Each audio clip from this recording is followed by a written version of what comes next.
Happy Tuesday, everyone. I hope that you all are doing fantastic. This is Ann Darda. I am a professional psychic and spiritual teacher in Western New York.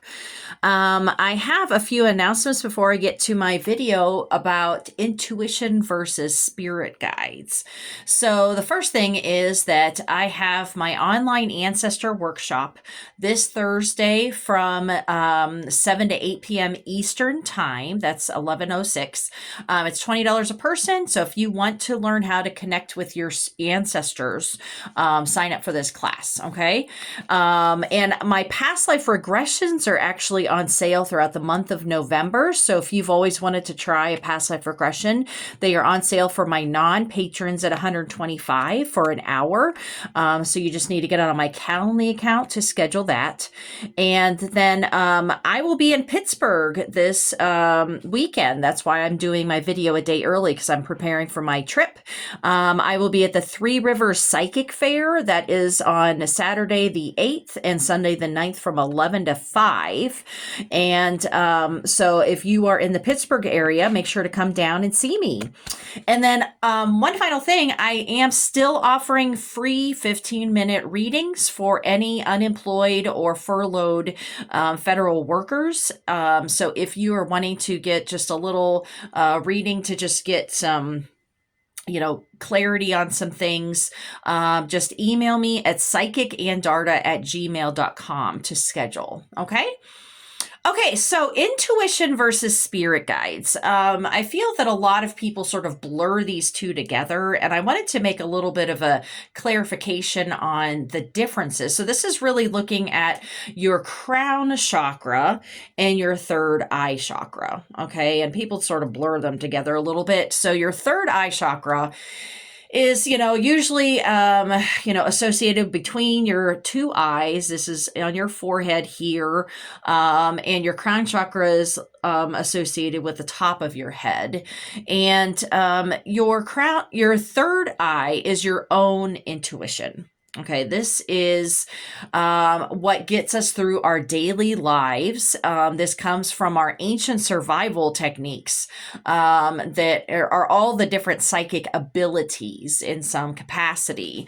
How does your body react to a certain situation, a certain person or people, certain places? So how your body reacts, that's where all the clairs come into play, clairaudience, clairvoyance, all those different things that, your body is reacting to a certain situation. You may be an empath, and so therefore your empathic abilities are making you feel certain things about certain people or places or situations. And so this is how you're supposed to navigate your daily life. So therefore you need to listen to you. Okay, this is how you're supposed to get through your day-to-day things. And so working on your psychic abilities, whether or not you want to become a professional psychic or not, it is about you becoming a better you. So that way you can pick up on certain clues of, maybe I shouldn't be in this particular building, or maybe I shouldn't, be with this certain person or be around these type of people or something like that, that it'll give you those insights that are based on your own personal psychic intuitions. Okay. Now, your crown chakra, this is your messages from your spirit guides. So these are external spirits of any sort. This can be, loved ones that have crossed over, ancestors, animal guides. This can be deity. This could be angels. This could be, the fae. Any of the spirit guides that you have, and hopefully you know who your spirit guides are. Your spirit guides are external from you, so therefore they are going to give you messages of some sort, okay? So opening up your crown chakra to receive these messages helps you to see the bigger picture.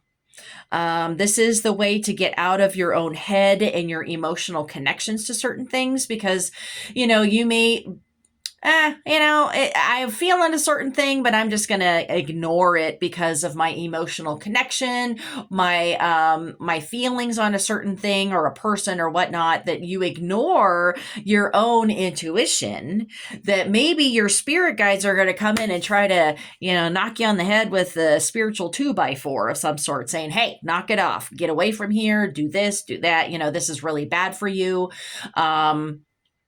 And so if the message is actually very unexpected and is not what you were hoping for, then that is absolutely from your spirit guides. Okay. And that's where a lot of people are like, well, how do I know I'm not just making this stuff up? Well, were you hoping to hear X, Y, and Z? Well, if that's not what you were hoping to hear, then that's definitely a message. Okay. And so those two different abilities, those two different chakras or ways of connecting to how to navigate life, those are the only way you're going to really be able to work on those is if you first work on the first 5 chakras. But that's something that a lot of people sort of blur those two together. Now, I do want to talk a moment about schizophrenia, because a lot of people are like, well, how do I know I'm not just losing my mind? How do I know that these are actually good messages? So a mental illness such as schizophrenia, these are messages that can be external or internal. Well, supposedly external, but they actually are just coming from within, that are specifically to hurt yourself or to hurt somebody else. That is a mental illness. That is not a message from a spirit guide, because spirit guides will not tell you to hurt yourself or to hurt somebody else. The damage, any type of damaging messages or ways that you need to do something, that is a mental illness and not from spirit. And so just being aware of that difference, that is really, really important. Okay. Now, our ancestors, looping back to my class that's coming up on Thursday, our ancestors are a form of spirit guides that they can give us a very different perspective on the things that you may be going through right now that may be very applicable, especially like my grandmother.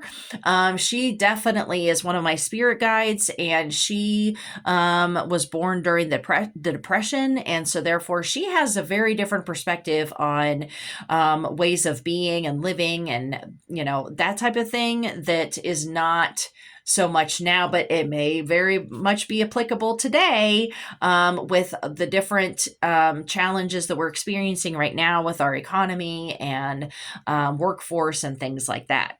Okay. So I just wanted to clarify a few of those things, because I think that people sort of like blur those two together when in fact they are separate. They can be interconnected. They are not necessarily, just the very basic, like your root chakra or something like that, about your core basic instincts, that type of thing. These are more, intuitive from your third eye or messages from spirit guides, but they are very important regardless. And so, just working on your own third eye and your crown chakra, your own intuition and your own ways of communicating with spirit are ways that you can improve your life and navigate through your own personal challenges. So I hope that this is helpful to you, and I hope to see some of you in Pittsburgh this weekend, and have a wonderful week, and I'll see you next Wednesday. All right, bye-bye.